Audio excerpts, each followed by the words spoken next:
Orúkọ tèmi ni Adéníkẹ́ Àkànkẹ́ Ọ̀yáwẹ́dì.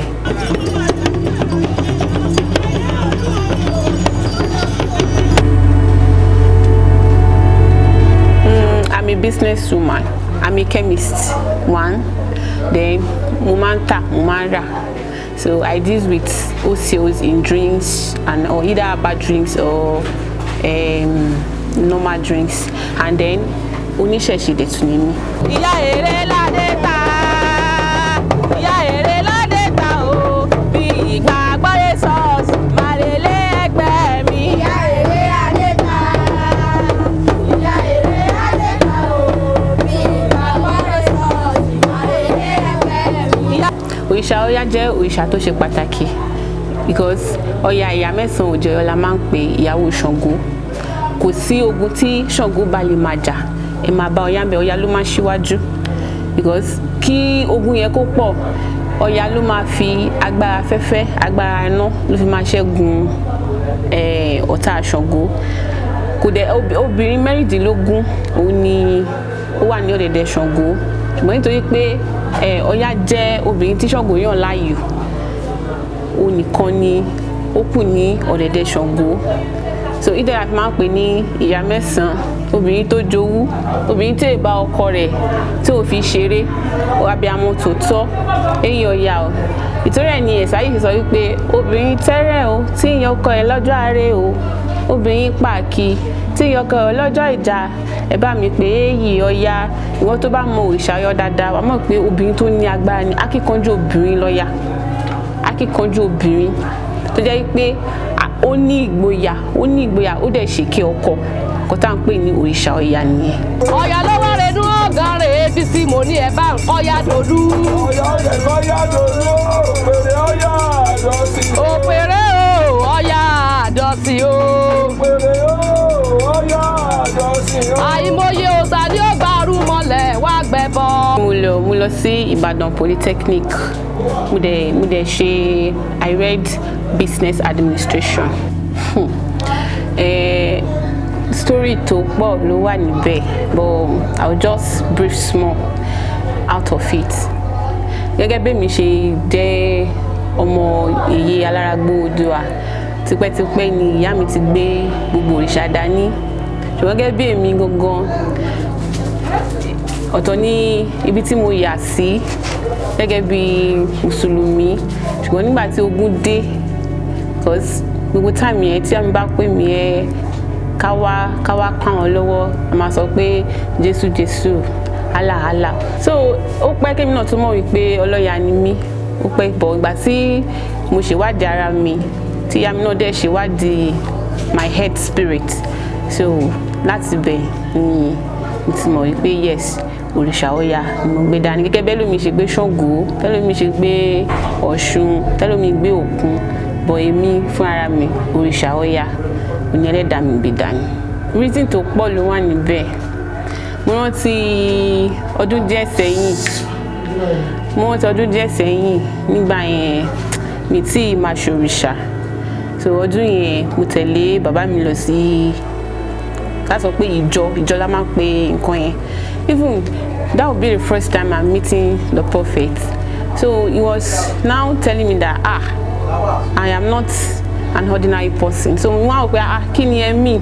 So ní please kí n ṣe find this, kí n ṣe ẹni tó tún jẹ́ èèyàn Ọlọ́run nìyẹn o, pé kí n wá dára mi dáadáa, wípé òun ni mi gẹ́gẹ́ bí ẹnìkan tó jẹ́ wípé irun ẹ̀ àdìde, ojú ẹ̀ àtọ̀nà, kébọ̀ mi ò lè má understand nǹkan tó ń mi, bọ̀ kí n ṣe wádìí. Bọ̀ ó ti pẹ́ tí ìyá mi ti máa sọ fún mi pé kí n wá ṣẹ́ òrìṣà yìí, bọ̀ mi ò kà kún.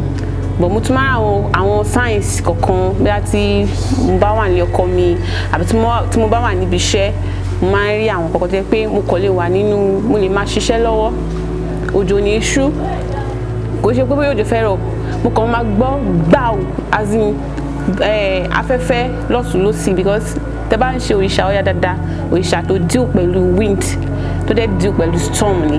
Mo lè wà nínú ilé pé òjò má ti rọ̀, ara yẹn kọ̀ ló máa sán. So àmọye science mo rí, so ìgbà tó wá dójú ẹ̀ gangan tó yẹ pé mi gan I can't take it anymore.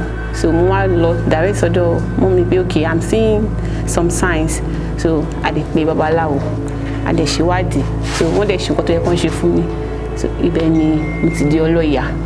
èyí ò dẹ̀ fi ẹnu jẹ́ ọlọ́ya lásán even tẹ́ bá ráwọn science kankan pé nǹkan báyìí ẹ ṣèwádìí tẹ́ bá ti ṣèwádìí sí wọ́n á sọ pé òòṣà kan báyìí náà ń ṣe nílé yín òòṣà Ọya ni òòṣà Ọya tọ̀dọ̀ ti tèmi wọ́n ti ń ṣe kó tó bí èmi ò nídìílé bàbá mi but òòṣà tó yẹ pé wọn yà sí mọ́ òun ni and then Ọ̀yáwèdè tí mò ń jẹ kò kí ń ṣe pé bóyá tán bá ti dóṣù òòṣà fún yàn tán bá wá da Ifá sí pé orúkọ wo ni ẹ fẹ́ fún Ọ̀yáwèdè no kò ṣe pé bóyá nígbà tí mo dóṣù tán wọ́n bèè orúkọ àmútọ̀run ti tèmi because bí a ṣe bí mi gẹ́gẹ́ bí ìtàn nígbà tí mo dàgbà tí mo gbọ́ gẹ́gẹ́ bá ṣe bí mi àwọn ìdílé bàbá mi ti ní Ọya rèé o gbọ̀gbà tí mo dàgbà mi ò kàkún mi ò mú ṣùgbọ́n mo dúpẹ́ lọ́wọ́ Olódùmarè mo dẹ̀ dúpẹ́ lọ́wọ́ ìyá mi èyí Alárágbó Oòduà because láìsí Olódùà láìsí àwọn ìgbà ṣì máa let me say I would have been beating around the bush mi ní mọ particular ibi tó yẹ kí n lọ bọ̀ a dúpẹ́ lọ́wọ́ Olódùmarè.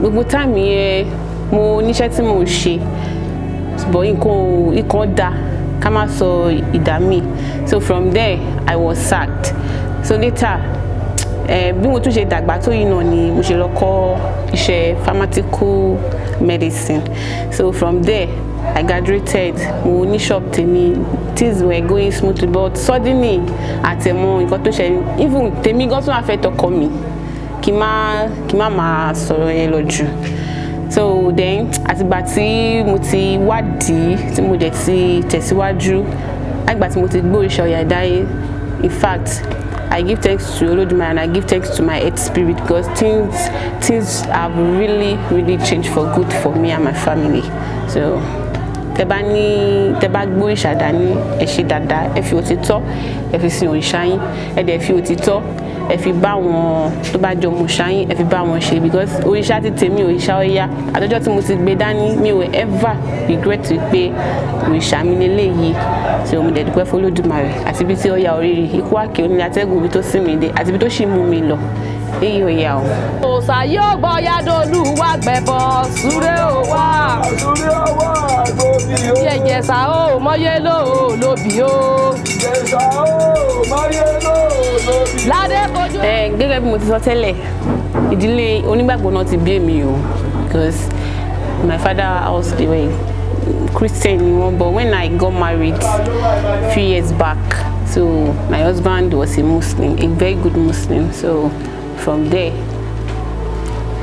but ẹ mọ̀ nǹkan tí ó bá jẹ́ ìṣẹ̀ṣe kò sí bẹ́ẹ̀ ṣe fẹ́ ṣe ó máa fara hàn ni because if tí bá lọ gbà yẹn tá bá lọ sí mosque gan tá lọ sí àsàlátù amóye kan ni máàmù wa sọ fún wa pé ẹ jẹ́ ká ṣèwádìí ara wa dáadáa àgbà tí mo dẹ̀ sí ń ṣe òrìṣà Ọya yìí mi ò tí ì rí ẹnìkan kó máa fi ẹnu tẹ̀gàn mi wípé kí ló dé tó kúrò ní ìlànà yìí kí ló dé tó ṣe kíní kan because ẹ̀sìn tẹ́mi bá ń lé nìbọ̀ ẹ̀sìn tí mi yà sí ni àtìgbà tí mo dẹ̀ ti ṣe àwọn èèyàn tún support mi mi ò rí ẹnìkan tó tẹ̀gàn mi pé ibo ló yà sí oríṣiríṣi àǹfààní ló ti mú wá fẹ́ mi o because lágbà tí mo ti ń ṣe tẹ́lẹ̀tẹ́lẹ̀ kásìlẹ̀ sọ pé kí n tó di olóríṣà for instance now mo jẹ́ nìkan tó jẹ́ pé ó like privacy gan mi kì í ṣe ẹni tó jẹ́ pé ó yọ̀mọ̀yàn mi kì í ṣe ẹnìkan tó jẹ́ pé bóyá even kí kẹ́ pọ̀ jù báyìí lọ before I can just say hello to you to be very difficult but since I'm doing this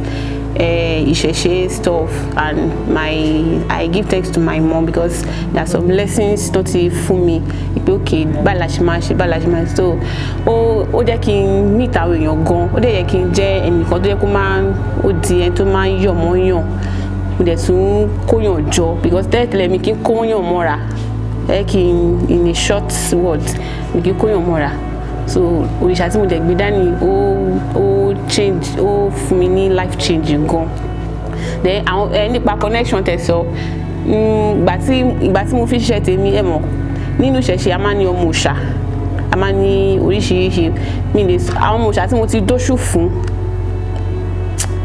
bóyá more than 10 even from abroad and here. So oríṣiríṣi connection ni mo ti ní o. Mo lè má ti travel out, but at least bí mọ́mì tèmi lọ ṣe ń lọ tán ṣe ń bọ̀, mo dẹ̀ mọ̀ pé very soon èmi náà máa di pé ó ń jáde ó ń wọlé. So àwọn ọmọ òòṣà máa ń dóṣù lọ́wọ́ mi, gbogbo àwọn tí mo dẹ̀ ti ń dóṣù fún wọn regret rí. So Olódùmarè dẹ̀ ń gbàwọ̀ tèmi náà, ó dẹ̀ fi ṣe àṣẹ fún un. So mo dúpẹ́ púpọ̀. Gẹ́gẹ́ bí ọgbọ́n ti tèmi, ìmọ̀ràn tí mo lè fáwọn ọ̀dọ́ ni wípé ẹ jẹ́ ká ṣèwádìí ara wa dáadáa. Ẹ jẹ́ ká ṣèwádìí ara wa. Lóòótọ́ tó bá a lè jẹ́ lẹ́sìn mìíràn, but let's do the findings. Ẹ jẹ́ ká ṣèwádìí ara wa dáadáa. Ẹ̀kọ́ tí Ọya kọ́ àwọn obìnrin ni wípé lóòótọ́ náà gbogbo obìnrin ló jowú, ṣùgbọ́n ẹ̀kọ́ kan tèmi kan rí sí pé ẹni tó bá gbé òrìṣà Ọya dání, ó máa jẹ́ ọkọ ẹ ṣe dáadáa sí ẹ, kò ṣe dáadáa sí ẹ. You need to be on your feet to fight for him, either in good or bad. So bí mi ṣe rí òrìṣà Ọya sí yẹn, because òrìṣà Ọya ó dúró tọkọ níjọ́ ìṣòro àti níjọ́ tó ní àti níjọ́ tó ní. Ìgbà òótọ́ ẹ̀ láti sọ wípé obìnrin mẹ́rìndínlógún ló wà lọ́dẹ̀dẹ̀ Ṣàngó, àárín kankan mọ́ Ọya nìkan òun ló dó ti ọkọ ẹ̀ níjọ́ ogun àti níjọ́ tí kò sí ogun.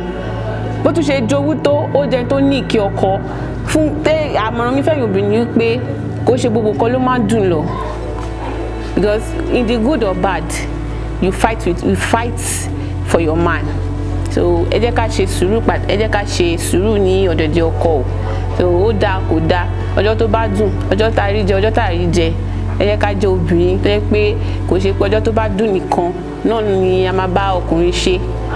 Ọkùnrin náà ní tiwọn lọ́wọ́ o, but àmọ̀ràn tèmi fóbìnrin ni pé ẹ jẹ́ ká máa ṣe sùúrù lọ́dọ̀dẹ̀ ọkọ fún àwa tó bá yẹ pé a ti marry.